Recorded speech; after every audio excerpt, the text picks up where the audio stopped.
Assalamualaikum warahmatullahi wabarakatuh. Alhamdulillahirabbil alamin. Nahmaduhu wa nasta'inuhu wa nastaghfiruh wa na'udzu billahi min syururi anfusina wa min sayyiati a'malina.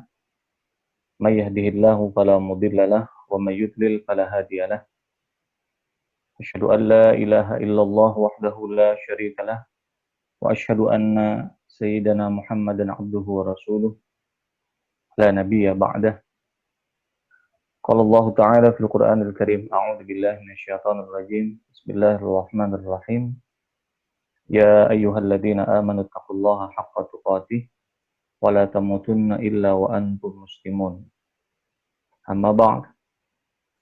Rekan-rekan yang kami hormati dan kami muliakan, tiada ada kata yang bisa kita ucapkan pada kesempatan kali ini kecuali rasa syukur kepada Allah. Pada kesempatan kali ini kita masih diberikan oleh Allah dengan kesehatan, keafiatan, dengan semua keadaan yang ada pada saat ini. Semoga kita semua selalu diberikan oleh Allah Subhanahu wa Ta'ala dengan kesehatan dan keafiatan, dosa yang diampunkan, doa yang dikabulkan, dan kita termasuk orang-orang yang diridhoi oleh Allah Subhanahu wa Ta'ala. Shalawat serta salam tak pernah lupa selalu kita haturkan kepada Nabi kita, Nabi Muhammad Sallallahu Alaihi Wasallam. Malam hari ini kita insya Allah akan membahas kajian dengan tema kitab Hadis Riyadhus Shalihin.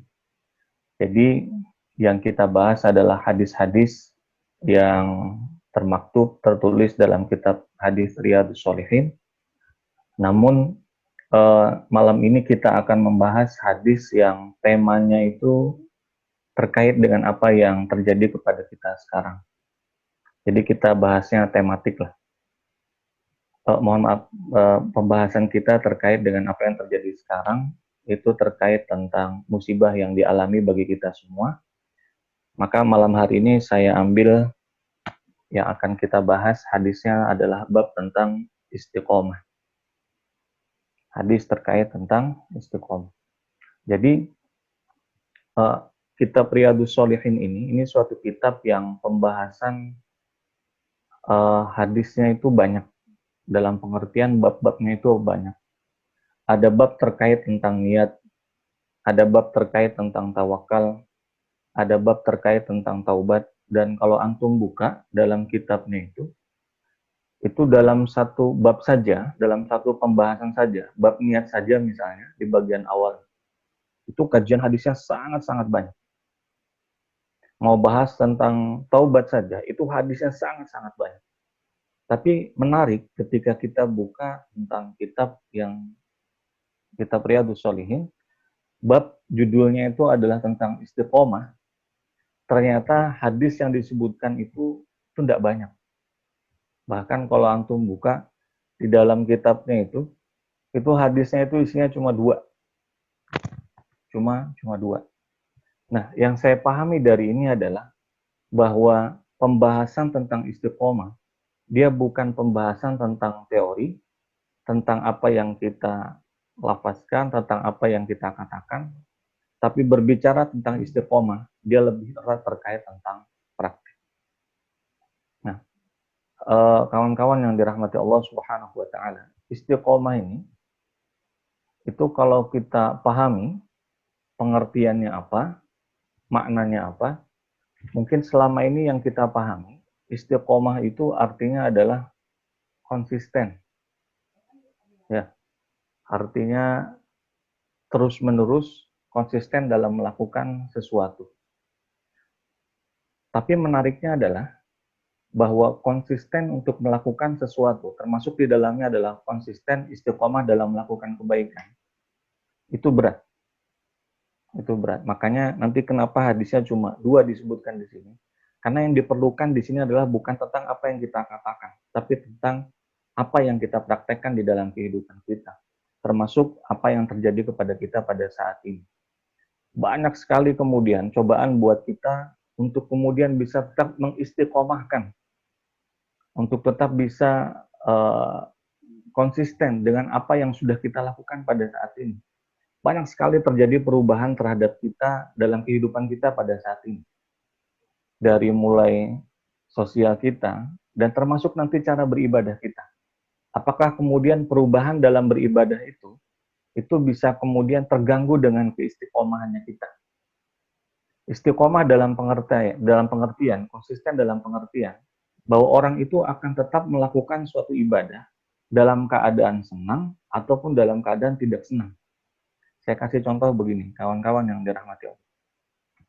Jadi, salah satu sahabat Nabi yang punya amalan istiqomah di dalam kehidupan beliau itu adalah bersedekah. Itu ada sahabat Nabi yang namanya adalah yang sangat dekat dengan Nabi Shallallahu Alaihi Wasallam. Nama beliau adalah Abdullah bin Utsman. Abdullah bin Utsman. Ini sahabat Nabi yang sangat dekat dengan Nabi Shallallahu Alaihi Wasallam, atau yang kita kenal dengan nama sahabat Abu Bakar Siddiq. Nah, jadi Abu Bakar Siddiq radhiyallahu anhu. Beliau ini Abu Bakar itu bukan nama aslinya, tapi nama aslinya adalah Abdullah bin Utsman. Nah, beliau itu punya kebiasaan, artinya istiqomah. Setiap hari beliau selalu memberikan sedekah kepada seseorang yang kebetulan juga membantu di rumah beliau, dan setiap hari beliau berikan sedekah kepada orang tersebut. Dan ini kawan-kawan yang dirahmati Allah, ini berat. Jadi kalau kita bisa setiap hari istiqomah ngasih sedekah ke masjid, itu mungkin bisa. Tapi istiqomah setiap hari untuk bisa sedekah kepada orang, itu mungkin agak berat. Apa perbedaannya? Perbedaannya adalah, kalau kita setiap hari istiqomah ke masjid, maksud saya bersedekah istiqomah setiap hari ke masjid, dalam pandangan kita, masjid itu akan selalu baik di dalam mata kita.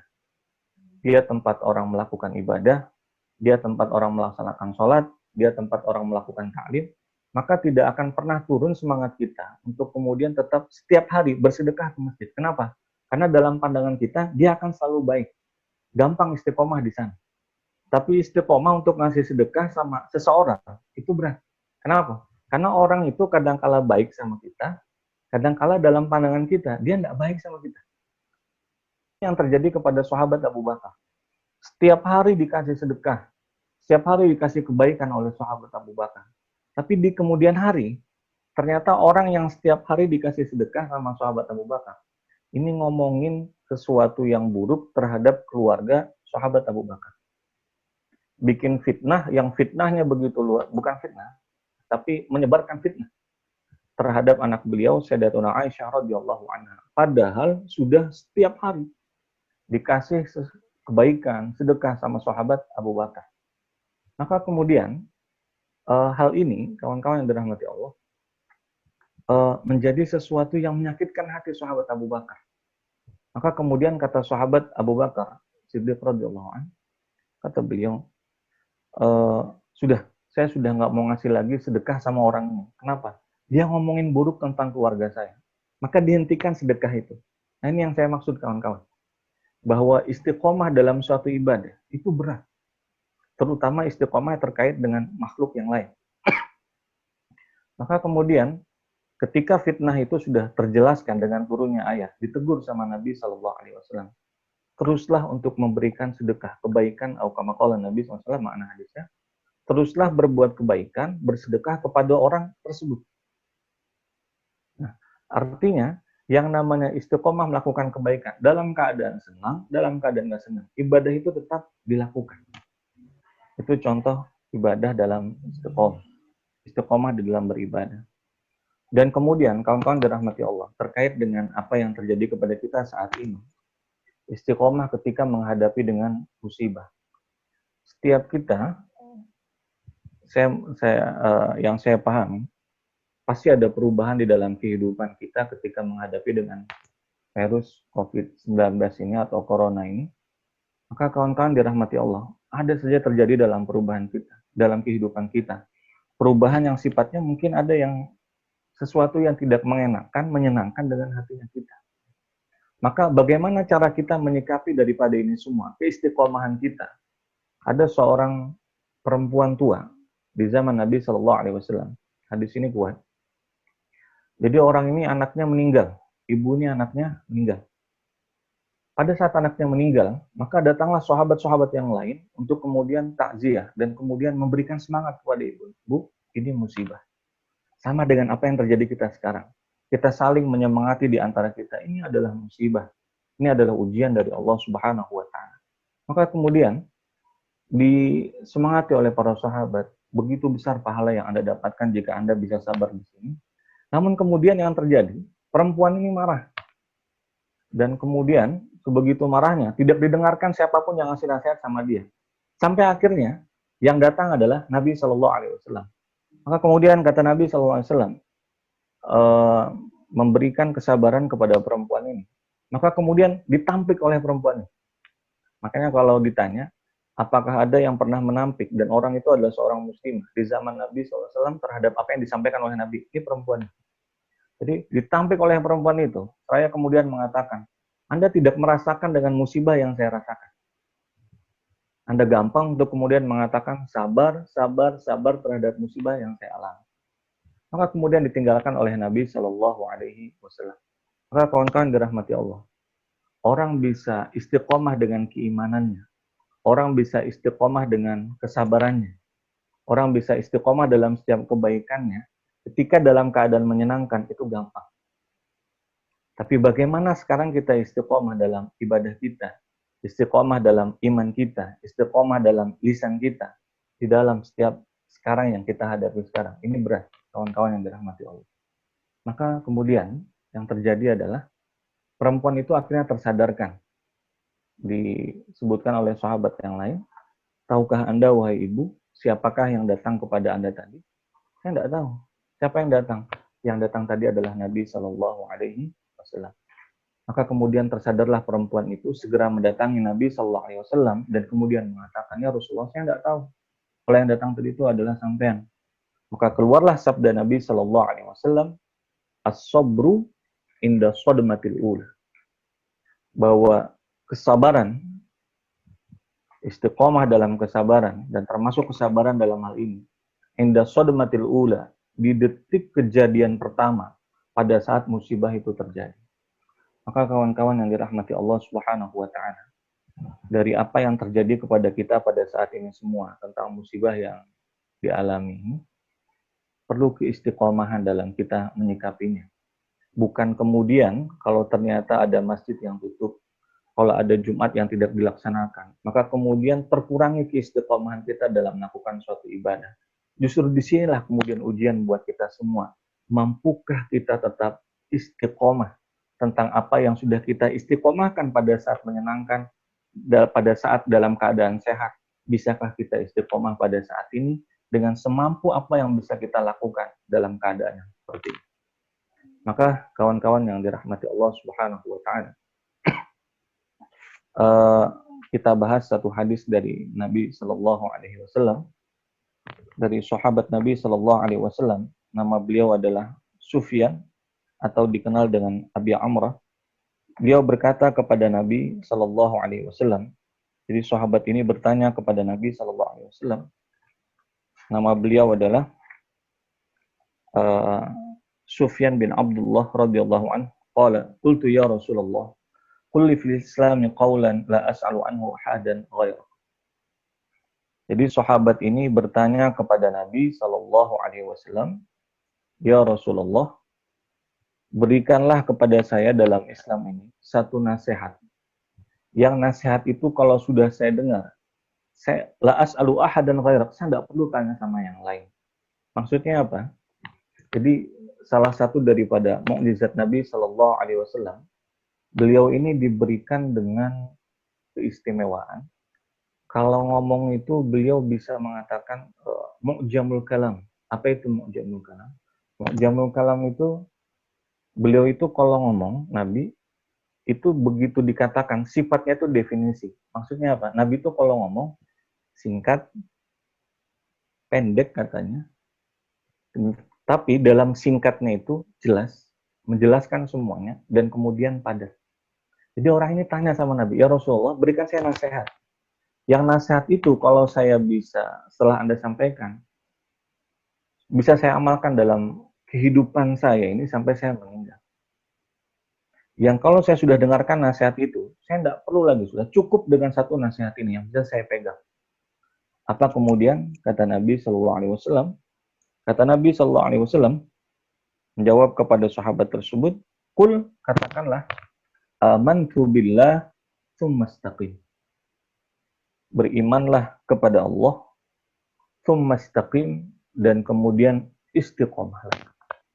Pendek para jamaah yang dirahmati Allah. Ayat ini menjelaskan kepada kita tentang, hadis ini menjelaskan kepada kita tentang istiqomah. Beriman kepada Allah dan kemudian istiqomahlah. Rekan-rekan yang dirahmati Allah Subhanahu wa taala. Tadi saya sudah sampaikan di awal, istiqomah itu artinya konsisten. Tapi menarik, sahabat Abu Bakar Siddiq radhiyallahu anhu justru menjelaskan. Jadi nanti kalau ketemu ada yang mendefinisikan, mengartikan istiqomah itu bukan konsisten, ada nggak yang seperti itu? Ada. Siapa beliau? Sahabat Abu Bakar. Kenapa? Kawan-kawan yang dirahmati Allah, beliau mengatakan kalau orang konsisten dalam melakukan suatu ibadah atau konsisten di dalam keimanannya, itu berat. Kenapa? Karena kita ini sebagai manusia, kadang naik, kadang turun. Keimanan kita ini kadang kuat, kadang lemah. Dalam keadaan seperti ini, kita tidak bisa keluar. Mungkin ada yang ekonominya bermasalah, mungkin ada yang kesehatannya bermasalah. Dalam keadaan terjepit seperti ini, maka konsisten itu susah. Tapi yang diperlukan, kata sahabat Abu Bakar Siddiq radhiyallahu anhu, istiqomah ini artinya adalah quwwatul imaniyah. Apa itu quwwatul imaniyah? Istiqomah dalam pengertian dalam sahabat Abu Bakar Siddiq bukan konsisten di dalam kebaikan, tapi komitmen, keinginan yang kuat agar kemudian bisa konsisten dalam melakukan suatu ibadah. Keinginan yang kuat agar bisa konsisten dalam melakukan suatu ibadah. Jadi kawan-kawan yang dirahmati Allah Subhanahu wa taala, istiqomah yang dijelaskan di dalam hadis ini, berimanlah kepada Allah kemudian istiqomah, itu dibagi oleh para ulama dalam tiga bagian. Yang pertama adalah istiqomah dengan lisan kita. Jadi kalau dulu pada saat sebelum ada musim virus ini, alhamdulillah ngaji, baca Al-Quran di masjid bisa jamaah, alhamdulillah. Ada tahsin, ada tahfidul Quran, bisa ngaji misalnya. Pada saat sebelum ada virus ini, ada yang 1 juz, ada yang 2 juz. Nah, ketika kemudian datang dengan virus ini, bisakah kemudian apa yang sudah kita baca dari Al-Quran, apa yang sudah kita coba dari tahsin itu, bisa kita bawa ke rumah kita dengan tetap rajin membaca dengan Al-Quran? Nah, dari sini kemudian kita bisa mengambil hikmah, bahwa ternyata dulu ketika kita rajin baca Al-Quran, itu karena siapa? Dulu ketika kita di masjid bisa sama-sama baca Al-Quran. Dan Masya Allah, ketika bisa sama-sama baca Al-Quran, alhamdulillah, ketika bisa sama, kenapa? Bisa semangat baca Al-Qurannya, bisa nggak ngantuk ketika baca Al-Qurannya. Nah itu ketika sama-sama. Tapi ketika kita kesendirian, bisakah kemudian manisnya baca Al-Quran dulu itu bisa kita dapatkan sekarang? Dan sekarang itu kemudian dicoba. Dulu ketika kita, Masya Allah, tadarus Al-Quran, sama-sama baca Al-Quran, agar kemudian bisa melihat siapa yang benar bacaannya, apa yang harus dibenarkan, tentang tajwid yang dia baca. Dia baca pada saat itu tentang baca Al-Quran itu, Masya Allah. Bisa 1 juz tuh, bisa 2 juz. Sekarang kita dicoba di rumah. Bisa nggak tetap lidah kita itu istiqomah untuk kemudian membaca dengan Al-Quran? Makanya kata para ulama, bukan kata para ulama, hadis ini diriwayatkan oleh Imam Ahmad. Makna hadisnya adalah pondasi dasar agar iman kita bisa istiqomah. Pondasi dasar agar amal kita itu bisa istiqomah. Pondasi dasar dari keistiqomahan itu semua adalah istiqomatul lisan. Istiqomahnya lisan. Hadis Nabi Shallallahu Alaihi Wasallam, la yastaqimu imanu abdin, tidak akan pernah bisa istiqomah, tidak akan pernah mampu istiqomah. Eh, lidahnya seseorang, imannya seseorang itu, hatta yastaqima qalbuh. Imannya seseorang itu tidak akan pernah bisa istiqomah. Sampai kapan? Hatta yastaqima qalbuh, sampai hatinya itu istiqomah. Tapi kemudian hatinya pun tidak akan pernah bisa istiqomah. Hatta yastaqima lisan, sampai kemudian lisannya itu bisa istiqomah. Jadi hal pertama agar kita bisa istiqomah, kawan-kawan dirahmati Allah, itu adalah mencoba mengistiqomahkan amalan-amalan lisan yang sudah kita kerjakan bersama-sama dulu sebelum virus, bisa nggak sekarang kita lakukan. Dan ini cobaan buat kita semua. Berat rasanya, kawan-kawan dirahmati Allah. Dan ini sekarang kita dicoba, bahwa ternyata amal yang kita lakukan itu untuk teman, buat karena sama-sama, atau karena Allah Subhanahu wa Ta'ala. Ada orang yang sholat ketika di Masjidil Haram, Allahu Akbar, Insya Allah, nangis para jamaah. Ketika kemudian sholat di Masjidil Haram, nangis. Dan tak berapa lama di sampingnya pun nangis. Insya Allah, akhirnya satu saf itu nangis. Nah, ini dalam bahasa Arab, menangis itu kan disebut dengan al-buka, artinya menangis. Tapi nanti ada yang namanya at-tabaki. At-tabaki itu artinya orang itu menangis karena melihat orang lain itu menangis. Jadi terbawa oleh suasana. Dan kesemangatan kita selama ini baca dalam Al-Quran, apakah terbawa suasana? Apakah karena Allah Subhanahu wa Ta'ala? Maka saat inilah kemudian keistiqomahan kita itu dijaga. Dan kawan-kawan yang dirahmati Allah, selama ini kita alhamdulillah. Apa yang dimaksud dalam hadis ini? Dalam hadis yang lain juga disebutkan. Sahabat Abu Sa'id Al-Khudri radhiyallahu an, beliau mengatakan, Nabi sallallahu alaihi wasallam bersabda, "Idza asbaha ibnu Adam," pada saat pagi hari. Sayang kita, telinga kita ini enggak mendengar dengan apa yang diucapkan oleh anggota tubuh kita. Fa innal a'dha'a kullaha tukaffirul lisan. Semua anggota tubuh kita ini itu menasehati dengan anggota tubuh yang lain. Tangan memberikan nasihat, telinga ngasih nasihat, kaki ngasih nasihat. Dan semua ini ngasih nasihat. Siapa yang dikasih nasihat? Tukaffirul lisan. Lisan yang dikasih nasihat. Nah, kenapa lisan kemudian dikasih dengan nasihat? Fatakulu, maka kemudian semua anggota tubuh, hadis Nabi SAW mengatakan, maka semua anggota tubuh kemudian mengatakan, ittaqullaha fina. Lisan, hati-hati dengan kami semua. Kenapa? Fa inna nahnu bika, kami ini semua dalam tanggung jawab Anda. Fa in istaqamta istaqamna. Fa in istaqamta istaqamna. Kalau seandainya engkau lisan mampu untuk istiqomah, maka kami semua ini akan mampu buat istiqomah. Wa in wajta, tapi kalau seandainya engkau bengkok, maka kami juga bengkok. Nah, apa maksud istiqomah di sini? Termasuk di sini, kawan-kawan dirahmati Allah, adalah menjaga lisan kita. Istiqomah menjaga lisan pada saat kemudian dihadapkan dengan berbagai macam permasalahan. Dihadapkan dengan musibah yang dihadapi buat kita semua. Kawan-kawan yang dirahmati Allah, apa yang terjadi kepada kita pada saat ini? Banyak loh kata yang kita keluarkan, entah kata yang baik atau dengan kata yang buruk. Ya, dan hati-hati para jamaah yang dirahmati Allah. Jangan pernah mencela. Jadi begini, Allah berfirman dalam Al-Quran, Ya ayyuhalladzina amanu, wahai orang-orang yang beriman, la yaskhar qaumun, jangan mencela suatu kaum dengan kaum yang lain. Ini yang dicela itu adalah manusia. Yang dihina itu adalah manusia. Dan ini sebenarnya berlaku buat siapa saja. Dan termasuk dengan keadaan yang terjadi kepada kita semua. Maka ketika dikatakan, ya ayyuha, pokoknya begini kaidahnya para jamaah. Kalau ketemu dalam Al-Quran, kata-kata, ya ayyuhalladzina amanu, ya itu artinya, wahai, ayu itu juga huruf nida. Jadi, ya itu kan huruf nida tuh. Hak itu kan huruf tanbih. Seakan-akan kita itu dipanggil dengan cara yang luar biasa.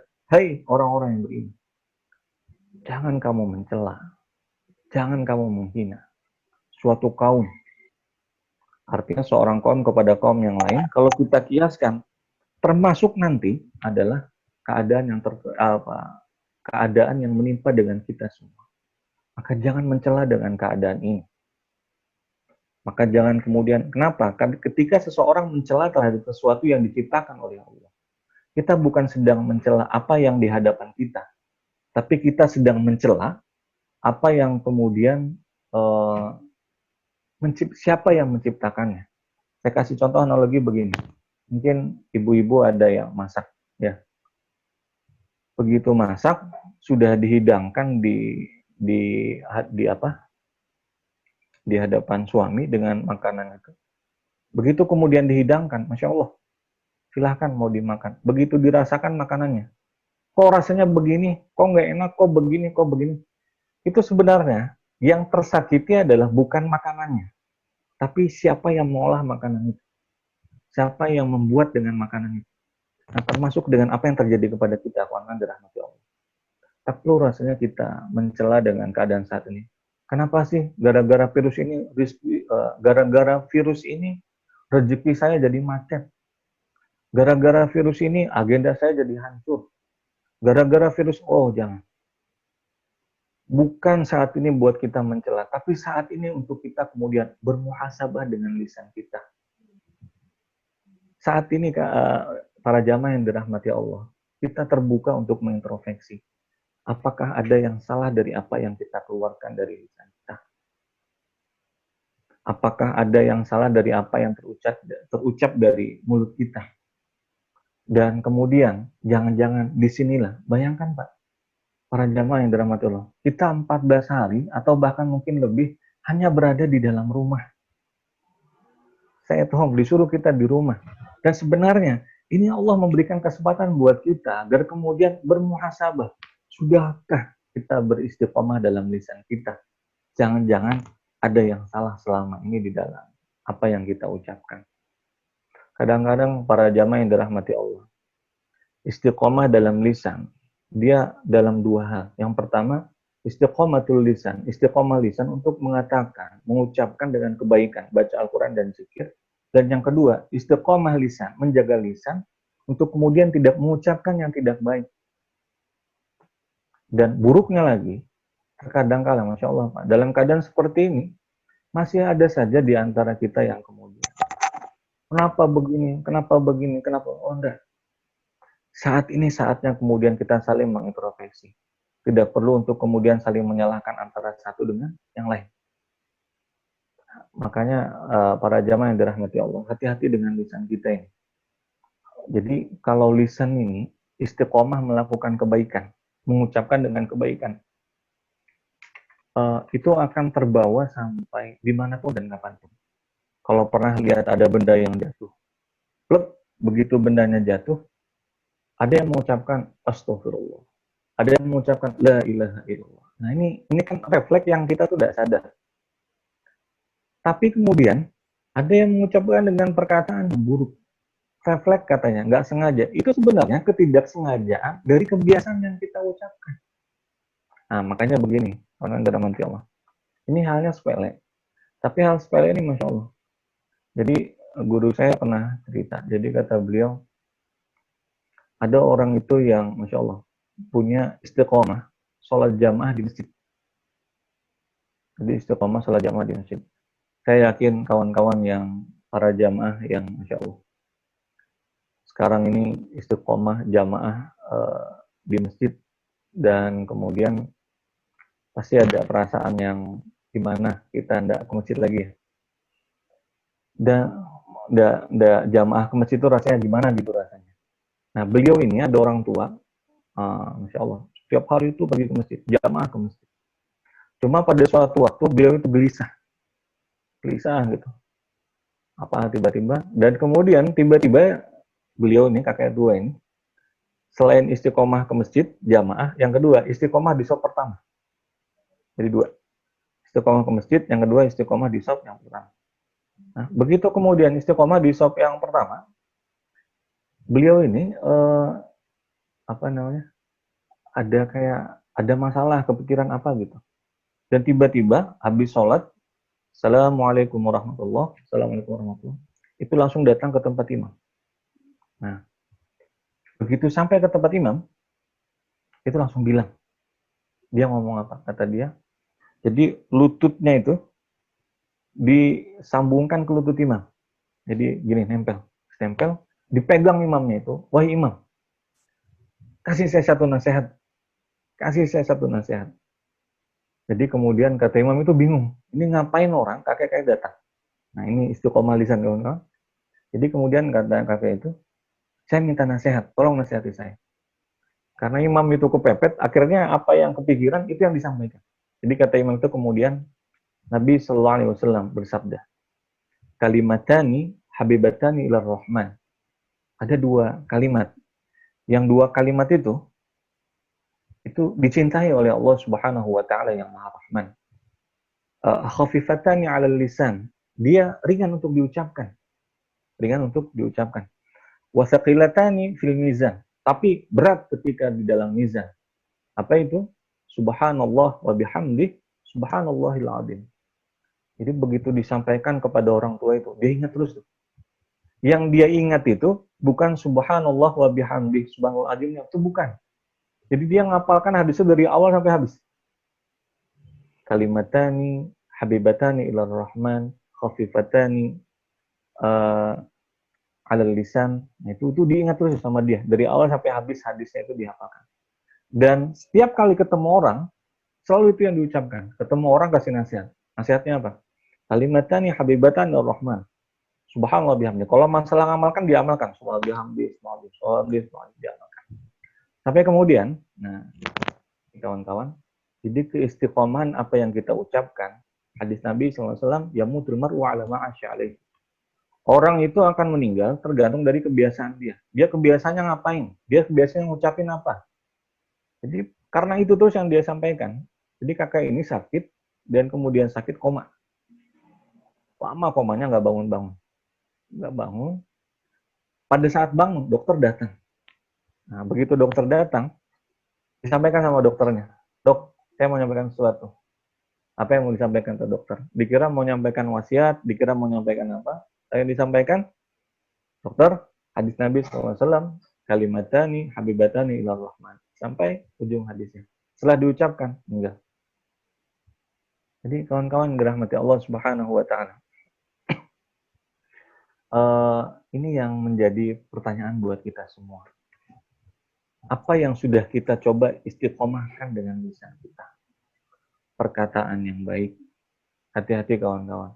Perkataan buruk, sering mencela, sering menghina, apapun itu sering mengumpat. Itu termasuk hal yang bisa mengurangi dengan rizkinya seseorang. Dengan rizkinya seseorang. Termasuk kemudian justru bukan saja rizkinya, tapi pahalanya. Makanya kalau lisan kita ini terjaga dengan melakukan kebaikan, terhindar daripada yang buruk. Tapi kalau senang ngomongin orang, dan jeleknya lagi, ada orang yang Masya Allah, membicarakan dengan keburukan, tapi mencoba mencari pembenaran. Saya ini bukannya mau ngomongin orang ya. Coba, kalau ada orang sudah ngomong begitu ya. Saya ini bukannya mau ngomongin orang ya. Coba lihat habis itu, ngomongin orang apa enggak? Coba nanti kita ambil hikmahnya. Oh, Allah tahu dengan hatinya kita. Allah maha mengetahui dengan apa yang kita maksud dari apa yang kita ucapkan. Jadi intinya, kawan-kawan dirahmati Allah. Musibah yang ada kita saat ini bagian bagaimana Allah ingin memberikan kepada kita. Coba cari. Apakah ada yang salah dengan lisan kita selama ini? Bayangkan para jamaah. Kita disuruh di rumah. Lama kita di rumah. Itu seakan-akan kita itu disuruh diberikan waktu yang lama untuk kemudian berpikir. Apakah ada yang salah dengan lisan kita selama ini? Saya tuh pikir para jamaah. Dari pagi itu sampai sore. 14 hari. Dan sekarang kemudian liburnya diperpanjang. Dan kita nggak bisa jalan. Disuruhnya itu di rumah. Ngapain? Kita disuruh mikir. Apakah ada yang salah dengan lisan kita selama ini? Apakah yang sudah kita istiqomahkan di dalam kebaikan, mengucapkan, mengajak dengan kebaikan? Apakah ada yang salah dengan lisan kita selama ini? Semoga lisan kita dijaga oleh Allah Subhanahu wa taala, bisa tetap istiqomah untuk melakukan dengan kebaikan. Itu yang pertama. Yang kedua adalah istiqomatul qulub atau istiqomah di dalam hati. Istiqomah di dalam hati adalah termasuk di dalam istiqomah dengan keimanan. Dan kebetulan kawan-kawan para jamaah yang dirahmati Allah, ini kalau dilihat yang hadir malam hari ini, Masya Allah. Ini banyak kawan-kawan kita yang mu'alaf, yang juga ikut hadir di kajian malam hari ini. Kita doakan mudah-mudahan di semua keadaan saat ini, mereka diberikan dengan keimanan yang dikuatkan oleh Allah Subhanahu wa Ta'ala, dan semoga mudah-mudahan semua ini segera dihilangkan segala musibah ini dari kita semuanya. Dan musibah ini adalah ujian buat kita untuk istiqomah. Bayangkan. Jadi kawan-kawan yang dirahmati Allah, para jamaah, mungkin kalau saya boleh cerita sedikit, ujian sebenarnya dalam istiqomah iman itu kita bisa belajar dari kawan-kawan yang mu'alaf. Bayangkan begitu kemudian masuk Islam, itu cobaannya banyak. Ada yang diberhentikan dari pekerjaan. Berarti dalam pikiran kita, gimana nih? Mau makan ini gimana? Dan di saat inilah kemudian diperlukan istiqomatul iman.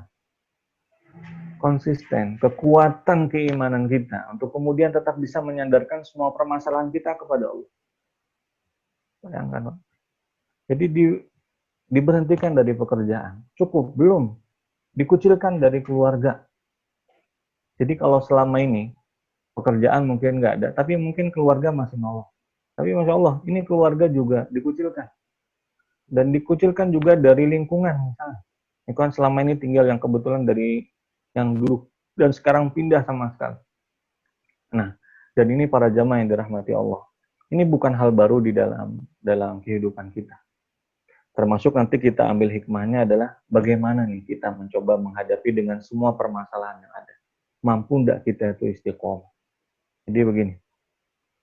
Sekarang saat ini ya dipungkir atau tidak, ada sebagian dari saudara kita yang insya Allah semoga tetap semuanya rezekinya diluaskan oleh Allah Subhanahu wa Ta'ala. Tapi kemudian mungkin berkurang rezekinya. Mungkin berkurang bantuan kepada dirinya. Mungkin banyak permasalahan dihadapkan pada saat ini. Dulu ada. Mungkin para jamaah yang dirahmati Allah sudah sering dengar cerita tentang sahabat Bilal. Itu contoh tentang istiqomatul iman. Bagaimana komitmennya, kuatnya dalam mempertahankan keimanan. Oh, tapi jangan salah. Kuatnya sahabat Bilal menghadapi dengan musibah yang digambarkan dalam itu, ditaruh batu di atas badannya dan kemudian beliau hanya mengucapkan ahad, ahad, ahad, Allah yang Maha Esa, Allah yang Maha Esa. Oh, jangan salah. Ada sahabat yang lain yang beliau mengatakan, saya itu sama sahabat Bilal sama. Ujian yang dikasih ke saya itu sama. Beratnya sama. Bedanya saya sama sahabat Bilal. Sahabat Bilal pada saat kemudian disiksa dengan siksaan yang luar biasa, datang sahabat Abu Bakar untuk kemudian membebaskan beliau. Tapi kalau saya, kata sahabat itu, saya ketika mendapatkan dengan musibah, itu nggak ada yang nolong. Siapa nama beliau? Sahabat Khabbab bin Al-Arat. Insyaallah. Jadi sahabat Khabbab bin Al-Arat ini, para jamaah yang dirahmati Allah, itu sebegitu luar biasanya siksaan yang beliau terima. Jadi kalau saat ini keimanan kita menghadapi dengan semua yang ada pada saat ini cuma cobaan kecil. Sahabat dulu itu bagaimana siksaan yang terjadi kepada beliau. Dari zaman beliau disiksa sampai pada masa kekhalifahan Umar bin Khattab radhiyallahu anhu. Jadi lama banget tuh sampai masa kekhalifahan Umar. Sahabat Umar itu tanya, "Wahai sahabat Khabbab, Anda dulu kan disiksa ya ketika pertama masuk Islam?" Iya. Karena dalam beberapa riwayat disebutkan beliau itu adalah orang yang ke-6 masuk Islam. Dalam riwayat yang lain disebutkan beliau adalah orang yang ke-20 masuk Islam. Intinya beliau adalah orang-orang pertama yang masuk Islam. Mana nih cobaan yang siksaan yang dulu pernah ada yang sampean itu disiksa? Apa kata sahabat Khabbab? Anda mau tahu siksaan saya di mana? Dibuka bajunya, begitu dibuka bajunya diperlihatkan. Bayangkan tuh, dari mulai disiksa dulu sampai masa kekhalifahan Umar bin Khattab berpuluh-puluh tahun, itu bekas luka merahnya itu masih ada di belakang. Masih ada di belakang. Kenapa? Karena pada saat beliau masuk Islam, itu yang nyiksa beliau itu pakai besi panas. Kalau sahabat Bilal, beliau itu disiksa, ditaruh batu di atasnya. Tapi kalau sahabat Khabbab, itu ditaruh batu di bawahnya. Ditarik dengan luar biasa, dan Masya Allah, begitu sudah ditarik, bekasnya itu masih ada. Maka, apa kata sahabat Khabbab bin Al-Arad? Apakah beliau keluar daripada keimanan apa yang beliau punya? Istiqamatul imaniyah. Istiqomah ketika menghadapi dengan bala musibah. Saya akan tetap mempertahankan apapun yang harus saya korbankan. Bahkan dengan jiwa sekalipun. Maka termasuk dengan apa yang terjadi kepada kita sekarang. Saat inilah kita, Masya Allah, para jamaah. Kembali kita semua ini diajak untuk bermuhasabah. Yuk, mampu nggak kita mengembalikan semua permasalahan kita ini kepada Allah? Ya Allah, orang-orang dulu punya permasalahan yang jauh lebih berat. Kalau saat ini mudah-mudahan nggak ada yang kena penyakit di antara kita semua, yang sakit mudah-mudahan disembuhkan. Dan siapa sih yang pernah bisa merasakan dengan sakit yang luar biasa? Itu adalah Nabi Ayub alaihissalam. Jadi Nabi Ayub itu sakit yang bahasa Al-Quran itu disebut dengan abdur. Kata para ulama, kalau sudah sakit pakai bahasa dur, itu penyakit yang dulu sebelum zaman Nabi Ayub, nggak ada orang yang pernah merasakan. Setelah zaman Nabi Ayub, itu juga nggak ada orang yang merasakan. Cuma beliau yang merasakan. Tapi ketika dikatakan sama istrinya, apakah Anda tidak berdoa kepada Allah agar kemudian disembuhkan? Apa kata beliau? Saya dulu pernah merasakan dengan kenikmatan yang luar biasa. Kenapa saya tidak bisa merasakan dengan nikmatnya kesabaran sekarang? Istiqamatul imaniyah. Kuatnya keimanan, menyerahkan semua permasalahan kepada Allah. Ada yang bermasalah dengan rezekinya mungkin pada saat ini. Di saat ini kemudian ujian kita dicoba. Apakah yang ngasih rezeki itu pekerjaan? Apakah semua rezeki sudah ditetapkan oleh Allah Subhanahu wa Ta'ala? Kita memang perlu usaha, ya. Tapi yang perlu kita tata sekarang, kekuatan keimanan kita kepada Allah. Saat ini kita dicoba. Insya Allah, para jamaah yang dirahmati Allah. Jadi istiqomatul iman, istiqomah dengan lisannya kita. Dan yang terakhir, istiqomatul a'mal. Istiqomah dengan amalan-amalan yang sudah kita kerjakan. Nah, dan sekarang saya yakin ada perubahan dalam amalan yang kita kerjakan. Dulu, alhamdulillah, bisa isyraq di masjid ya. Kenapa bisa isyraq di masjid? Sholat isyraq di masjid. Habis sholat subuh bisa kita i'tikaf. Banyak orang ini kan menambah kesemangatan dalam ibadah. Bisa baca zikir, bisa baca Al-Quran, bisa apa. I'tikaf menunggu waktu isyraq. Sekarang bisa nggak kalau ternyata kalau ada masjid yang kebetulan misalnya di tempat itu, masjidnya untuk sementara ditutup, jamaah nggak bisa jalan misalnya ya, seperti itu. Maka kemudian bisa nggak tetap kita di atas sejadah kita setelah sholat subuh? Bayangkan, sholat subuh di dalam kamar, dihamparkan sejadahnya. Di samping itu ada tempat tidur. Allahu Akbar, habis sholat subuh. Assalamualaikum, Assalamualaikum. Mau neruskan biasanya baca Al-Quran. Mau neruskan biasanya baca azkar. Biasanya baca istighfar. Biasanya baca-baca apa yang terserah dia baca. Tapi kalau dulu, Masya Allah, ada orang yang menyemangati. Sekarang di samping kita kasur. Bisa nggak kita teruskan itu? Saatlah istiqomah amal kita itu dicoba. Dulu kita istiqomah jamaah di masjid, alhamdulillah. Bahkan yang saya bangga luar biasa dengan kawan-kawan jamaah di Assalam ini, saya pernah dengar dari kawan-kawan jamaah itu ada yang kalau mau sholat subuh itu, insya Allah, ngetuk sama tetangganya. Ayo Pak, jadi jamaah Assalam itu pernah cerita sama saya, kita ini Pak katanya kalau mau pergi ke masjid itu, insya Allah, kita ketuk dulu pintu tetangga. Dan malamnya kita udah janjian, siapa yang bangun duluan, ayo bangunin tetangganya. Alasannya, Masya Allah, luar biasa saya dengarkan, kata beliau, kalau saya dikumpulkan di dalam dunia ini dalam kebaikan dengan teman-teman seperti ini, ayo kita sama-sama kumpul juga di dalam surganya Allah Subhanahu wa Ta'ala. Allah. Nah, ini istiqomahan di dalam sholat jamaah misalnya seperti itu. Dan kemudian istiqomah seperti ini, kalau kebetulan masjidnya nggak dibuka, sekarang kita hidupkan istiqomah itu dengan semampu apa yang kita bisa. Di rumah ada berapa orang? Di rumah ada 3 orang, di rumah ada 4 orang. ayo sama-sama kita sekarang jamaah di situ. Nah, kalau kemudian, Masya Allah, dan satu para jamaah yang dirahmati Allah, ada yang tanya seperti ini, kok rasanya nggak enak ya, sholat jamaah di rumah sama sholat jamaah di masjid. Apakah kemudian keistiqomahan apa yang biasa saya lakukan itu berkurang?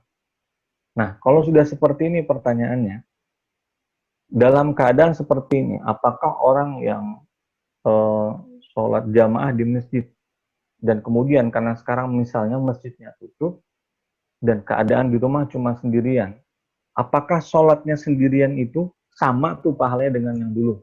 Saya akan sebutkan satu hadis diriwayatkan oleh Imam Bukhari. Jadi kata Nabi Shallallahu Alaihi Wasallam, eh, tidaklah seorang Muslim idamar ridal abdu apabila seorang hamba itu sakit, ausafara atau dia musafir, maka kutiba akan dicatat bagi dia mithla makana ya'malu muqiman aw sahihan. Maka akan dicatat bagi dia setiap amalan apapun yang dia kerjakan pada saat dia sehat atau pada saat dia dalam keadaan atau kama qala Nabi SAW. Hadis dari Imam Bukhari. Artinya, dalam keadaan darurat seperti ini, apakah pahala kita terkurangi? Oh enggak. Pahala kita tetap sama. Kenapa? Karena itu sudah keistiqomahannya kita. Nah, ini salah satu keutamaan daripada istiqomah para jamaah. Orang yang sudah istiqomah dalam melakukan suatu ibadah, maka terkendala mengamalkan dengan ibadah itu karena sesuatu hal, pahalanya itu akan tetap jalan buat dia. Sebagaimana disabdakan oleh Nabi Shallallahu Alaihi Wasallam. Dan terkait dengan sholat jamaah kita ini, para jamaah yang dirahmati Allah, ada hadis Nabi Shallallahu Alaihi Wasallam yang diriwayatkan oleh Imam Muslim. Nabi bersabda, man akala tsauma awil basal, barang siapa yang makan bawang putih atau makan bawang merah, barang siapa yang makan bawang putih atau bawang merah karena sebab lapar atau selainnya, fala yaqrabanna masjidana, maka jangan dekat-dekat dengan masjid. Jadi kalau bahasanya itu, kalau misalnya ternyata bau yang mengganggu orang lain saja, itu orang disuruh sholat di rumah. Apalagi kalau kemudian dia membawa dengan penyakit. Nah, maka kawan-kawan dirahmati Allah, istiqomah ini adalah suatu hal yang bukan dalam tataran apa yang kita bicarakan, tapi tentang bagaimana apa yang bisa kita lakukan agar kita itu bisa istiqomah. Nah, apa yang harus kita istiqomahkan? Satu, yang pertama adalah istiqomah dengan lisan kita. Dulu sebelum virus, apa tuh yang kita baca? Sekarang bisa nggak tetap bisa kita lakukan? Kekuatan istiqomatul imaniyah, istiqomah dengan hati kita, menyerahkan semua permasalahan kepada Allah. Saat inilah kita bisa menyerahkan semua masalah kita kepada Allah. Saat inilah kita bisa berserah semuanya kepada Allah. Dan istiqomah dalam amalan-amalan kita. Yang biasanya dulu semangat sholat duha di masjid, sekarang ayo bisa nggak sholat duha di rumah? Semangat ketika baca Al-Quran, sekarang bisa nggak semangat kita baca Al-Qurannya di rumah? Kenapa? Karena begini keadaannya kita. Dulu Masya Allah, taklimnya semangat.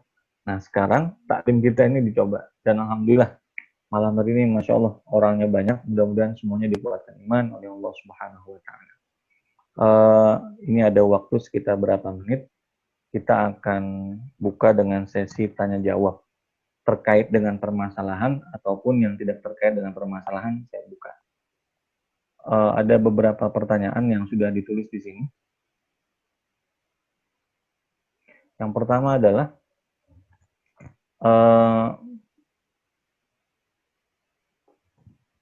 mana ini pertanyaannya? Baik, pertanyaan Saya pertama. bacakan, Ustaz. Oh iya, silakan. Pertanyaan pertama, Ustaz ya. Baik. Assalamualaikum Ustadz Aulia, saya Koko Hendra punya satu pertanyaan. Bagaimana menjaga istiqomah itu agar tetap di jalurnya atau bisa dibilang tetap naik? Saya sadari bahwa iman itu bakal naik turun. Bagaimana caranya agar tetap di atas? Tafadhol, Ustaz. Baik. Yang pertama, saya kenal dekat dengan Bapak Koko. Ya, beliau ini ya, insya Allah. Taklimnya luar biasa. Mu'alaf ya beliau ya. Mudah-mudahan Insyaallah, Ustaz. diberikan kekuatan keimanan. Baik, pertanyaannya, Gimana nih cara supaya istiqomah? Oh iya, benar-benar. Istiqomah ini kan Masya Allah, pahalanya, ganjarannya besar, dan kemudian prakteknya susah. Tapi pertanyaannya, gimana nih caranya supaya bisa istiqomah? Satu, bisa istiqomah itu yang pertama adalah ikhtiarul asdiqo. Apa itu ikhtiarul asdiqo? Cari teman yang bisa membuat kita bersemangat dalam keistiqomahan.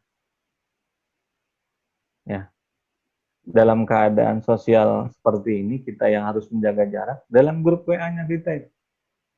Nanti kalau sudah kemudian keadaannya aman, kita tanya, ketika keadaan sudah aman, bagaimana tuh kita bisa istiqomah dalam mencari temannya itu. Maksud saya begini, ikhtiarul asdiqo, teman itu punya peran kuat agar kita bisa membuat istiqomah. Contoh misalnya, kalau kita punya teman yang selalu biasa menjaga lidah untuk tidak mengucapkan ghibah. Saya punya teman para jamaah, saya sudah berkawan dengan beliau itu dari tahun 2000 sampai sekarang nih 2020, berarti 20 tahun. Beliau tuh punya kebiasaan. Kebiasaan beliau adalah kalau di satu majelis itu ada satu orang saja yang ngomongin buruk tentang keburukan orang lain, beliau akan langsung pergi. Nah, saya belajar dari beliau, jadi gampang. Kalau kita berteman dengan orang seperti ini, paling enggak lisan kita juga kejaga. Begitu kita lihat, ada udah mulai ngomongin, beliau jauh, kita juga mulai jauh. Atau begitu ada yang ngomongin orang lain, beliau coba kemudian untuk mengganti permasalahan pembicaraan itu kepada agar jangan ngomongin orang, jangan coba. Jadi intinya yang pertama, cari teman. Teman yang buat kita semangat. Kalau teman itu semangat baca Quran, kita mau nggak mau semangat juga baca Quran. Coba ya. Allahu Akbar, sholat maghrib, habis sholat, Assalamualaikum, Assalamualaikum. Semua jamaah, nah, orang sekitar kita itu melaksanakan dengan sholat ba'diyah maghrib. Kira-kira kita malu nggak kalau langsung keluar? Mau nggak mau, karena lingkungan kita, sekitar kita, memberikan kesemangatan untuk melakukan satu ibadah, maka itu kemudian akan membuat kita melakukan dengan ibadah yang sama. Jadi yang satu, apa tuh? Cari teman yang buat kita semangat. Cari teman yang buat kita. Yang kedua adalah bagaimana nih supaya bisa kita tetap istiqomah? Rajin-rajin ikut kajian taklim. Kenapa? Karena iman kita itu al-iman yazidu wa yanqus. Iman kita itu kadang naik, kadang turun. Kadang semangat, kadang enggak. Nah, apa tuh yang buat kita bisa semangat, bisa buat semangat dalam melakukan suatu ibadah? Rajin-rajin hadir ke taklim. Kenapa? Dalam taklim itu nanti ada kesemangatan. Ayo kita, ayo kita, ayo kita. Nah, seperti itu. Dan yang terakhir, bagaimana nih supaya bisa istiqomah? Ibda bima akhuf. Mulailah suatu amalan itu agar bisa kita istiqomah dengan amalan yang paling simpel. Sholat duha misalnya. Paling banyak itu khilaf antara para ulama, ada yang bilang 12, ada yang bilang 8. Oh, ketika belajar sama sholat duha, langsung 12. Nggak apa-apa kalau bisa istiqomah. Yang paling penting itu adalah istiqomah dalam suatu amalan itu. Nggak apa-apa mulai 2, pelan-pelan. Besok 2, besok 2, besok 2, nanti tambah 4. Tapi pelan-pelan. Jadi dimulai dari hal yang paling kecil. Saya pernah lihat ada orang ngaji di masjid. Jadi kalau sampai tanya, ada nggak orang baca Quran dalam satu hari satu kali khatam? Saya ketemu orang. Jadi Masya Allah, ngaji dari pagi itu sampai sore beliau. Ya beliau hafiz Quran dari pagi sampai sore. Nah, bisa nggak kita seperti itu juga? Langsung seperti itu. Saya langsung satu kali khatam, bentar dulu. Pelan-pelan dicoba. Mungkin dengan 1 lembar, dengan 2 lembar, dengan 3 lembar. Nah, kira-kira seperti itu ya. Kira-kira bisa dipahami ya, Mas Pak Koko ya? Kira-kira seperti itu Mas, jawabannya Mas. Nah. Jazakallah Ustadz. Ya Mas Koko ini juga teman kita semua Ustadz. Aktivis ya, Masya Allah. Iya, Allah. Baik, Ustadz, baik. kita lanjut pertanyaan berikutnya. Nah, Ustadz, bagaimana kita menyikapi antara lisan, ucapan, dan kata hati itu berbeda? Afwan tadi sempat terputus videonya. Gimana, kurang jelas Ustadz pertanyaannya? Jelas. Bagaimana kita menyikapi antara lisan dan kata hati yang berbeda? Baik. Hati itu apa yang tersimpan, tertutup di dalam hati yang tidak ada yang mengetahui. kecuali hanya kita dan Allah Subhanahu wa taala. Sementara lisan, apa yang dikatakan itu akan disaksikan dengan tiga sudut. Maksudnya dengan tiga, yang pertama kita, kemudian orang lain yang mendengarkan apa yang kita ucapkan, dan kemudian Allah Subhanahu wa taala. Bagaimana ketika menyikapi antara lisan dan hati yang berbeda? Nah, jadi begini. Ada orang itu terkadang kala mengucapkan sesuatu yang berbeda dari apa yang terlintas dalam hatinya. Artinya, tidak semua apa yang terlintas di dalam hati kita itu harus kemudian kita ucapkan dengan lisan kita. Jadi perbedaan antara di dalam hati dengan apa di dalam lisan itu ada kadang kalanya disuruh. Tidak semua hal yang kita sebutkan, yang kita terlintas dalam hati itu kemudian harus kita ucapkan dengan lisan kita. Contoh, kawan-kawan yang dirahmati Allah. Misalnya, ada orang yang melihat dengan keburukan. Jadi misalnya ada orang yang sedang melakukan keburukan, perbuatan yang dosa besar, entah minum-minuman, segala macam. Mungkin hal pertama yang terlintas dalam hati kita. Dan ini hebatnya Allah menciptakan ini semua. Jadi sebelum kita mengucapkan dengan lisan kita, pikirkan dulu dengan hati kita apa yang kita ucapkan. Jadi sebelum kita ucapkan itu, ketika lihat orang minum minuman keras, mungkin hati ada mencela atau segala macam. Tapi apakah kemudian lisan harus mencela? Tidak dulu. Hati berpikir, hati kemudian menakar. Apa kata yang kemudian harus dikeluarkan? Makanya Allah berfirman dalam Al-Quran, Ud'u ila sabili rabbika bil hikmah wal mau'izatil hasanah. Sebelum kita mengucapkan sesuatu itu, hal pertama yang kita tanyakan adalah, apakah ada hikmah dari kata yang kita keluarkan? Apakah ada kebijaksanaan dari kata yang kita utarakan kepada orang lain? Jadi, bagaimana tuh antara lisan dengan hati itu berbeda? Kadangkala baik. Bagaimana kadangkala baik seperti itu? Agar hati kemudian bisa menakar dari apa yang kita katakan. Cuma, di saat yang sama, janganlah kemudian hati itu untuk kemudian berbohong tentang keadaan yang sebenarnya. Bisa juga berakibat buruk. Contohnya seperti ini. Ada orang yang melihat dengan keburukan, tapi karena kemudian ditekan, yang diucapkan dalam misalnya itu, oh itu baik Pak apa yang dikerjakan, oh jangan. Jadi maksud saya begini Mas Dika, bahwa kemudian bagaimana sih menyikapi antara hati dan lisan kalau terkadang kala berbeda, tergantung dari sikon yang kita hadapi. Ada kadang kalanya kemudian apa yang di dalam hati kita itu harus kita utarakan. Kenapa? Ketika berbicara tentang kebenaran. Tapi di saat yang sama, antara hati dan lisan terkadang kala berbeda, itu ketika berbicara tentang kebijaksanaan.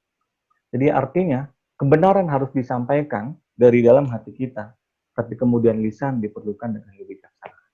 Saya pikir seperti itu ya, Mas Dika ya. Baik, Silakan, Ustaz. Mas. Kita lanjut lagi, Ustaz. Baik. Dari Bapak Wahid Kurniawan. Assalamualaikum, Ustaz. Bagaimana jika kita mempunyai salah kepada seseorang dan kita belum sempat bertemu untuk meminta maaf, padahal kita ingin meminta maaf? Apakah kesalahan kita bisa dimaafkan? Dan bagaimana jika kita meminta maaf kepada seseorang, tapi orang tersebut tidak memaafkan? Pada Ustaz. Baik. Jadi ini ada dua. Yang pertama, bagaimana kalau kita meminta maaf dan kemudian orang yang mau kita minta maaf nggak maafin sama kita. Insya Allah. Ini kawan-kawan dirahmati Allah pernah terjadi di zaman Nabi Shallallahu Alaihi Wasallam. Jadi kata orang tersebut mengatakan, ya Rasulullah, innali qarabah, saya punya kerabat. Kerabat itu artinya keluarga dekat. Saya ini, ya Rasulullah, uhsinu, saya berbuat baik kepada mereka. Yusi'una ilayya, tapi mereka berbuat buruk sama saya. Nah gitu. Saya ingin menyambung hubungan silaturahmi kepada mereka. Nah ini. Artinya ingin menyambung asiluhum, saya ingin nyambung silaturahmi kepada mereka. Mungkin dalam pengertian ini, saya ingin nyambung tali silaturahmi. Saya ingin minta maaf kepada mereka. Tapi apa yang mereka lakukan? Wayak ta'un. Mereka putuskan itu. Mereka tidak mau maafkan kesalahan-kesalahan saya. Apa yang harus saya lakukan? Yang harus dilakukan adalah, satu, tetap melakukan silaturahmi, menjaga, melaksanakan, memberikan semua kebaikan yang kita punya kepada orang yang kita berusaha untuk meminta maaf kepada dia. Tapi dia tidak mau maafkan. Dia tidak mau maafkan. Urusan kita adalah bagaimana usaha kita untuk meminta maaf. Kalau usaha meminta maaf itu sudah ada, kita serahkan urusannya kepada Allah Subhanahu wa Ta'ala. Jadi kalau selama ini kita datang, cara orang minta maaf itu banyak. Karena bagaimana tuh orang yang kalau tidak mau minta maaf itu, orang yang tidak memaafkan itu kan biasanya ada silaturahmi yang mungkin terputus. Jadi mungkin yang pertama dilakukan kasih senyuman. Kalau senyumannya nggak dibalas, nggak apa-apa, alhamdulillah. Kenapa? Kita sudah dapat pahala dari Allah. Tapi tetap usaha untuk minta maaf. Pak, apa yang saya lakukan mohon dimaafkan. Dan memaafkan ini kawan-kawan dirahmati Allah, memang teorinya itu gampang, tapi prakteknya susah. Jadi bagaimana nih kalau ternyata orang itu nggak mau minta maaf, apa yang harus kita lakukan? Tetap terus usaha untuk meminta maaf. Bagaimana? Bukan hanya dengan kata-kata. Dicontohkan oleh para ulama. Bagaimana cara kita minta maaf? Minta maaf dan kemudian menyambungnya dengan ihsan. Artinya dengan perbuatan-perbuatan baik. Bisa dengan membawakan makanan. Ya, kita bawakan makanan. Makanannya ternyata dibuang. Usaha kita untuk meminta maaf gampang. Teruskan lagi dengan kebaikan yang lain. Pokoknya usahakan tetap terus melakukan kebaikan. Dan kemudian Allah yang menciptakan manusia, Allah yang menciptakan hatinya. Sekeras apapun hati seseorang, ketika terus diberikan dengan kebaikan-kebaikan, ada saat di mana hati itu akan terbuka. Nah itu satu. Dan yang kedua, bagaimana jika orang yang kemudian kita ingin minta maaf ini, padahal yang kita minta maaf tapi kita belum sempat bertemu, atau orangnya udah nggak ada lagi. Saya kasih contoh begini. Kita itu ngomongin orang, dan ternyata orang yang kita omongin itu, begitu kita mau minta maaf, orangnya sudah meninggal. Udah nggak ada lagi. Nah, apa yang bisa kita lakukan kepada mereka? Yang bisa kita lakukan adalah, yang pertama, satu, mendoakan orang yang kita pernah berbuat salah kepada mereka dengan doa-doa yang baik. Ya Allah, berikanlah kami dengan rezeki yang luas, terutama kepada saudara kami yang pernah kami berbuat buruk kepada dia, ya Allah. Bagian daripada usaha kita meminta maaf kepada orang yang tidak mau memaafkan dengan kita, atau orang itu, ya Allah, kita udah nggak tahu ada di mana. Atau yang kedua, sebagaimana disebutkan, yang pertama berdoa kepada Allah dengan memuat kepada orang yang tadi itu. Yang kedua adalah meminta ampun kepada Allah Subhanahu wa Ta'ala dan kesalahan kita. Ya Allah, ampunilah dengan doa kami. Dan ketika mengatakan Allah, ampunilah dosa kami, itu dosa benar-benar dengan dosa kita dan dosa-dosa keluarga kita. Dan termasuk nanti orang yang pernah berbuat salah sama kita. Mohon maaf, orang yang pernah kita berbuat salah sama mereka. Ya Allah, ampunilah dosa kami, ya Allah. Termasuk kepada saudara kami ini, ya Allah. Dan kemudian maafkan segala dosa-dosanya. Intinya, satu, tetap terus berbuat kebaikan kepada orang ini dengan kebaikan yang zahir. Yang kedua, dengan kebaikan ibadah kita kepada Allah Subhanahu wa Ta'ala. Berdoa kepada Allah dan buat kepada orang-orang yang pernah berbuat salah kepada kita. Kira-kira bisa dipahami ya para jamaah?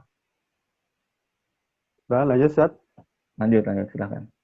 Assalamualaikum Pak Ustadz, saya mau tanya, kakak Baik. saya kredit rumah KPR riba atas nama saya, itu gimana Ustadz? Apa saya ikut dosa? Pada Ustadz. Baik, KPR riba, jadi kredit perumahan ya berarti ya. Jadi begini, yang pertama saya ingin bahas tentang ini ya, tapi mungkin langsung ke permasalahan saja. Atas nama saya, gimana Ustadz, apa saya ikut dosa? Kalau di pertama itu kita menyetujui atas, jadi gini, dalam itu melaksanakan suatu kejahatan itu dosa. Tapi membantu di dalam kejahatan itu juga dosa. Nah, begitu. Jadi sekarang pertanyaannya adalah, apakah ketika nama itu dipinjam, kita tahu apa enggak? Kalau kita tahu dan pada saat itu setuju, kalau ternyata jenis yang seperti ini dosa, maka berarti kita kena juga dengan dosa. Maka pertanyaannya, apa yang harus kita lakukan nih kalau sudah jalan? Mau dicabut, nggak bisa. Namanya kan bukan namanya kita. Kuasanya bukan kuasa kita. Mau diteruskan tetap, tapi namanya kita. Apa yang harus kita lakukan? Yang pertama adalah bertobat pada Allah Subhanahu wa Ta'ala. Di mana letak kesalahannya? Kalau memang ternyata jenis yang seperti ini salah, maka letak kesalahan kita adalah membantu di dalam kesalahan itu. Apakah kita dosa? Kalau ternyata kemudian di saat pertama nama kita itu dicantumkan di situ kita nggak tahu, kita nggak dosa. Rufi'al aklam, hadis Nabi SAW. Maka seseorang itu diangkat, tidak dicatat sebagai suatu dosa, kalau ternyata dia nggak tahu. Kalau dia nggak tahu. Tapi kalau tahu, saat itu namanya dicantumkan, tapi nggak tahu kalau itu dosa, itu juga dimaafkan. Nah, itu juga dimaafkan. Jadi jawabannya, atas nama saya itu gimana? Apa saya dosa? Tergantung. Kalau pada saat itu ternyata misalnya nggak tahu, itu dimaafkan. Rufial akulah. Yang kedua, kalau misalnya saya tahu, nama saya dicantumkan, tapi saya nggak tahu kalau itu dosa, maka pada saat itu, karena kita juga nggak tahu, ya dimaafkan juga. Apa yang harus dilakukan sekarang? Kalau bisa diperbaiki, diperbaiki. Kalau bisa bantu lunasi, ya bantu lunasi. Biar diselesaikan semuanya itu. Tapi kalau nggak bisa juga, sekarang baca istighfar, bertobat kepada Allah Subhanahu wa Ta'ala. Saya pikir seperti itu. Silahkan Anda. Baik, Ustadz, lanjut. Assalamualaikum Ustadz. Bagaimana Baik. cara menguatkan hati dan tetap istiqomah untuk sholat ke masjid walaupun kita digibahi jelek? Beliau bilang kami ini pamer supaya kelihatan anak soleh dan lain-lain. Terima kasih Ustadz. Masya Allah. Ada Ustadz. Jadi begini ya, salah satu daripada musibah terbesar, salah satu musibah terbesar dalam istiqomatul iman, istiqomah iman itu adalah khatamallahu ala qulubihim. Orang yang hatinya itu sudah ditutup oleh Allah Subhanahu wa Ta'ala. Hatinya sudah ditutup oleh Allah Subhanahu. Apa maksudnya hati sudah ditutup itu? Hati sudah ditutup itu artinya adalah mata yang sudah terkunci, telinga yang sudah tak mendengar, mata yang sudah tak melihat, hati yang sudah tidak bisa merasakan kebaikan. Bahkan ketika kebaikan di hadapan matanya terdengar oleh telinganya, dan kemudian sudah ada tergambar dalam hatinya, bahkan berupa kebaikan, yang tergambar itu bukan kebaikan. Lihat orang sedekah, Masya Allah. Paling cuma ria. Lihat orang sholat, seperti ini. Sholat dikatakan buat pamer. Ini masalah kawan-kawan dalam hati Allah. Melihat orang melakukan kebaikan, dan memang secara syar'i itu kebaikan, tapi ternyata yang masuk otak kita itu kejahatan, itu bahaya. Orang sholat, Masya Allah, dibilang pamer, la ilaha. Nah, bagaimana cara menguatkan hati supaya bisa istiqomah? Nah, bagaimana kalau korbannya itu kita? Kita udah semangat, tapi dibilangin, digibahin misalnya. Ini jangan-jangan cuma buat pamer segala macam. Nih, ini kalau kita mengikuti dengan apa yang diomongin sama orang-orang bahwa kita pamer dan segala macam. Ini kalau kita tinggalkan sholat jamaahnya, berarti meninggalkan karena manusia. Tapi kalau kita lakukan sholat jamaahnya karena agar apa namanya, tadi dikatakan pamer dan segala macam. Wah, saya begini. Enggak, intinya begini. Kalau kita lakukan, semuanya lakukan untuk Allah Subhanahu wa Ta'ala. Justru kalau kita tinggalkan sholat jamaahnya, ini justru jadi masalah. Satu, jamaahnya sudah ketinggalan. Yang kedua, berarti kita adalah orang yang tidak punya pendirian yang kuat. Kenapa? Dengerin apa yang disampaikan oleh orang lain. Sekarang apa yang harus kita lakukan? Yang harus kita lakukan adalah tetap pergi ke masjid, itu yang pertama. Yang kedua, kuatkan niat kita. Sholat kita pergi ke masjid, melaksanakan apa yang diperintahkan oleh Allah dan apa yang disunahkan oleh Nabi SAW. Orang mau ngomongin apa? Selama sesuai dalam syariat Islam, selama sesuai dengan apa yang disunahkan oleh Nabi SAW, saya tidak perlu dengan itu semua. Nah, jadi intinya adalah, bagaimana kalau dia ngomongin orang, tetap laksanakan kebaikan itu, karena meninggalkan suatu perbuatan karena meninggalkan suatu perbuatan karena manusia, itu salah. Ngerjakan suatu kebaikan karena manusia, itu juga salah. Apa yang harus dilakukan? Kebaikan yang tetap dilakukan, kuatkan niat, melaksanakan perintah Allah, melaksanakan surah Nabi Shallallahu Alaihi Wasallam. Seperti itu ya kira-kira. Lanjut Ustadz. Mungkin Baik, karena sisa 10 menit lagi, mungkin 2 pertanyaan lagi Ustadz ya. Siap. Assalamualaikum Ustadz, saya mau tanya. Saya pernah melakukan dosa, terus saya melakukan sholat taubat. Tetapi saya hilaf dan mengulangi lagi kesalahan atau dosa itu kembali. Itu Baik, apakah saya harus sholat taubat lagi atau bagaimana Ustadz? Tafadhol Ustadz. baik. Yang namanya taubat itu, yang namanya taubat ini, para jamaah yang dirahmati Allah, taubat itu artinya secara bahasa itu kembali. Taibuna ilallah, kembali kepada Allah Subhanahu wa taala. Kenapa diartikan kembali? Karena dalam pengertian seseorang itu ada keluar, ada kembali, ada pergi, ada kembali. Dan begitulah dengan keadaan manusia.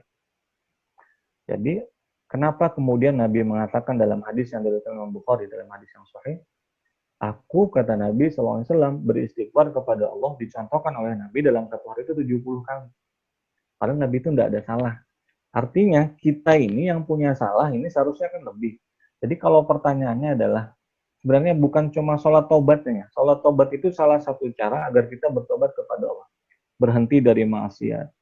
Kemudian berazam untuk meninggalkan itu dan menyesal dengan cara yang luar biasa. Bagaimana jika terjatuh lagi? Apakah harus bertobat lagi? Jelas harus bertobat lagi. Apakah harus kemudian beristighfar lagi? Jelas harus beristighfar lagi. Jadi kalau ternyata kemudian kita sudah tobat dari satu dosa dan kemudian terjatuh di dosa yang sama lagi, apa yang harus kita lakukan? Kembali tobat kepada Allah. Di saat seperti ini, kita harus punya azam yang kuat, ya Allah. Saya harus bisa untuk bisa tidak kembali ke dosa yang sama. Jadi kalau pertanyaannya, apakah saya harus sholat sholat tobat lagi, atau bertobat lagi? Jelas harus bertobat lagi. Justru kalau kita jatuh di dosa yang kedua dan kemudian tidak tobat, ini justru masalah. Kenapa? Berarti dosa ini akan dibahas nanti oleh Allah Subhanahu wa taala di hari yaumil hisab, pada hari perhitungan. Tapi kalau kita sudah bertobat kepada Allah, innal hasanat yudhibna 'anis sayyi'at. Jadi tobat kita itu menghapus dengan semua dosa yang dulu, saat yang sama tercatat sebagai suatu kebaikan. Apakah harus diulang lagi tobatnya? Ya, harus diulang lagi. Apakah harus sholat sunat tobat lagi? Ya, harus sholat sunat tobat lagi. Kira-kira seperti itu ya. Allah a'lam. Ini ada lagi Lanjut. Ustadz. Baik. Assalamualaikum Ustadz. Bagaimana cara memaksimalkan bulan Ramadan jika nanti masih ada wabah pandemi ini? Syukron. Baik, bagaimana cara memaksimalkan? Cara memaksimalkan gampang. Apa yang pertama? At-takhtid. Apa itu at-takhtid? Rencanakan apa yang mau kita lakukan pada saat bulan Ramadan. Target mulai sekarang. Justru saya lihat sekarang ini, kalau memang nanti bulan Ramadan keadaannya tetap seperti ini, tapi mudah-mudahan jangan seperti ini nanti kita punya waktu yang banyak di rumah. Buat bisa melaksanakan ibadah yang berkali-kali lipat dari biasanya.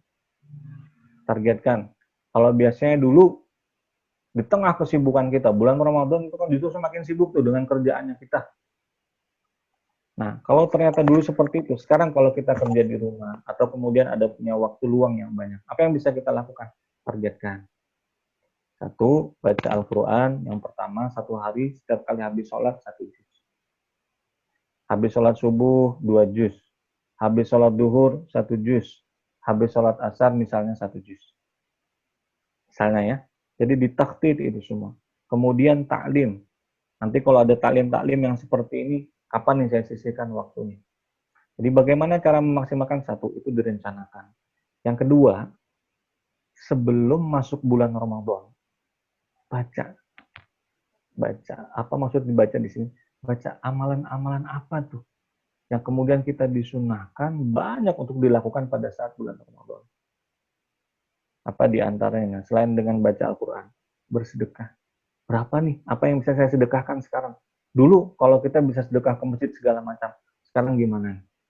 Kalau pada saat bulan Ramadan nanti, kita target tuh berapa yang bisa kita sedekahkan. Jadi semuanya itu direncanakan. Dan yang kedua, baca buku, hadir ke taklim, pahami amalan-amalan apa yang bisa kita kerjakan pada saat sebelum masuk bulan Ramadan. Supaya pada saat bulan Ramadan, maksimal ini nih yang harus saya kerjakan. Ilmunya ada. Kalau pada saat bulan Ramadan baru kita mengkaji dengan ilmunya, terlambat kita mengamalkan. Jadi sebelum Ramadan itu, siapkan dengan ilmunya. Rencanakan apa yang kita kerjakan, semoga dengan itu kita bisa memaksimalkan bulan Ramadan dengan baik. Kira-kira seperti itu ya. Ustadz, mungkin ini yang terakhir, Ustadz. Yang baik. pertanyaan paling panjang mungkin malam ini. Masya Allah. Assalamualaikum warahmatullahi wabarakatuh. Saya Dini Mulyani, Ustadz. Saya mahasiswi IAIN Samarinda. Saya mau bertanya Oh, baik. Ustadz, tapi mohon maaf sebelumnya karena pertanyaan saya di luar pembahasan Ustadz. Baik. Bagaimana Ustadz, misalnya saya berkumpul sama keluarga Ustadz, tapi pada saat tahun baru dan kami nggak ada niatan untuk merayakan tahun baru Ustadz, kami hanya jadikan tahun baru sebagai momen ngumpul keluarga, karena pada tahun baru itu banyak keluarga yang libur. Mohon penjelasannya Ustadz, terima kasih sebelumnya Ustadz. Tafadhol Ustadz. Baik. Jadi ini temanya kumpul-kumpul di tahun baru. Ya. Jadi orang kumpul di tahun baru itu macam-macam yang dilakukan. Ada yang kumpul di tahun baru itu buat, Masya Allah, buat muhasabah pada malam hari itu. Orang ramai-ramai jalan ke sana kemari, dia kumpul di masjid. Apa yang dilakukan? Muhasabah. Apa muhasabah yang dilakukan? Tentang apa nih kita malam hari ini, sudah 1 tahun dalam tahun Masehi, apa yang sudah kita dapatkan, dosa apa yang sudah kita lakukan dalam muhasabah seperti itu. Cuma kalau seperti ini, niatnya itu bukan ingin merayakan tahun baru, karena kita punya tahun sendiri, disebut dengan tahun Hijriah. Ya, tanggal 1 Muharram itu, Hijriah itu kita punya tahun sendiri. Tapi bagaimana kalau kita kumpul-kumpul saat itu dengan gak ada niat buat merayakan, buat silaturahmi? Ya, innamal a'malu binniyat. Setiap sesuatu tergantung dari apa yang kita niatkan. Tapi saran saya adalah, kalau kumpul-kumpul itu usahakan jangan menjadikan mabon. Mabon itu adalah tempat orang berprasangka untuk melakukan. Maksudnya tuh begini, kalau kita kumpul di malam tahun baru, hal pertama yang akan mabon tersangka di dalam, maksudnya apa ya, menjadi suatu prasangka dalam pemikiran kita, pasti acara malam itu acara kumpul tahun baru. Nah gitu. Walaupun nanti namanya dengan acara ini, acara itu, dan segala macam. Jadi saran saya, untuk kedepannya nanti, walaupun ini dimulai dengan niat yang baik untuk berkumpul dengan keluarga, saran saya nanti adalah untuk tahun depan, kalau mau silaturahmi itu ya cari waktu yang pas ya buat silaturahmi. Kalau merayakan seperti ini, nanti takutnya adalah kalau orang ngelihat ketika kita merayakan dengan silaturahmi, kalau nanti ada orang ngelihat kita silaturahmi, itu kan sampean kan mahasiswi, maka nanti ketika ada yang melihat tentang itu, orang akan melihat, loh ini mahasiswi loh, juga menyemangati, menyemarakan, semangat dalam tahun baru, dia yang dari kampus Islami, kita nih bagaimana nih? Nah, itu kan jadi prasangka orang. Makanya saran saya nanti, kalau maupun dengan acara yang seperti ini, ya usahakanlah di waktu-waktu yang lain, di waktu-waktu yang tepat. Malam hari itu kita, kalau ada acara di masjid buat bermuhasabah di masjid, kalau ada yang kebetulan di rumah bermuhasabah sendiri, silahkan. Intinya, ini sebenarnya bukan ini saja ya kawan-kawan, apapun itu. Jangan membuat prasangka orang itu menjadi prasangka buruk buat kita. Contoh, ini contoh simpel. Kalau kita datang ke tempat yang kurang baik, niat kita itu baik. Datang ke tempat yang kurang baik. Saya misalnya datang ke diskotik. Ya, saya datang ke diskotik.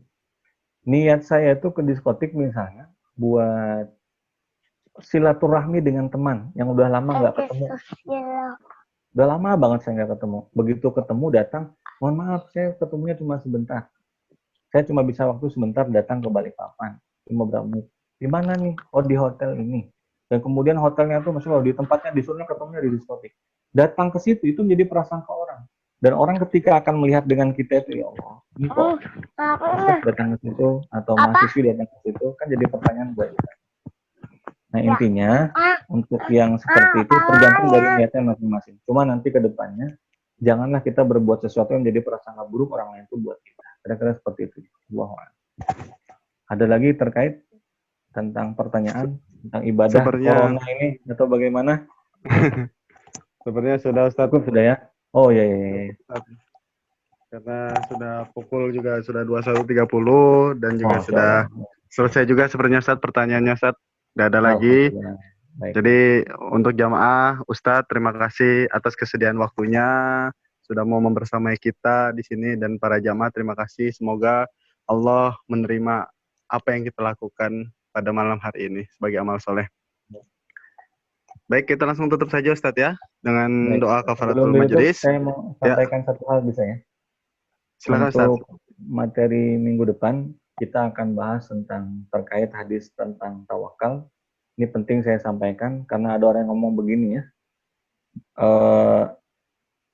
Enggak apa-apa, apa namanya? Kita serahkan semua masalah kepada Allah. Tangannya loh.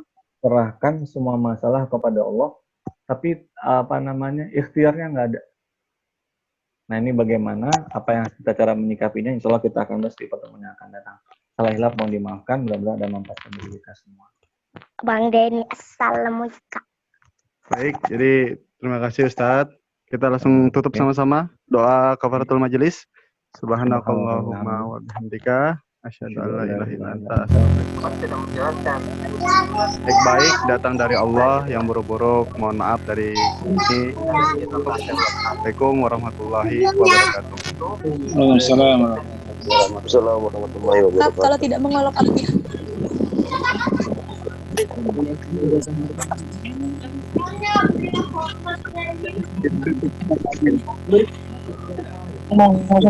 Kamu bergerak.